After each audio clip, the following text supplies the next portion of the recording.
தஞ்சையில் கத்தியால் குத்தி கொலை செய்யப்பட்ட ஆசிரியை ரமணி உடலுக்கு உயர்கல்வித்துறை அமைச்சர் கோவி செழியன் மாலை அணிவித்து அஞ்சலி செலுத்தினார்.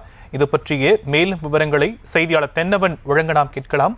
தென்னவன், மேலும் விவரம். வணக்கம்.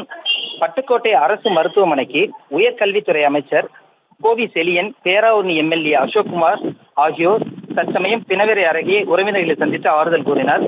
பின்னர் உடல் கூறாய்வு பெற்று வந்த அவங்களுக்கு மாலை அணிவித்து இப்ப தற்சமயம் அவர்கள் வீட்டிற்கு, சின்னமலை உள்ள வீட்டிற்கு செல்ல உள்ளார்கள்.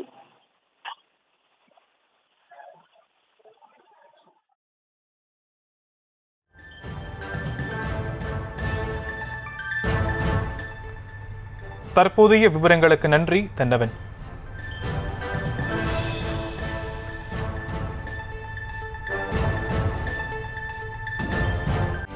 செய்திகளை உடனுக்குடனும் துல்லியமாகவும் தெரிந்து கொள்ள சப்ஸ்கிரைப் பண்ணுங்க.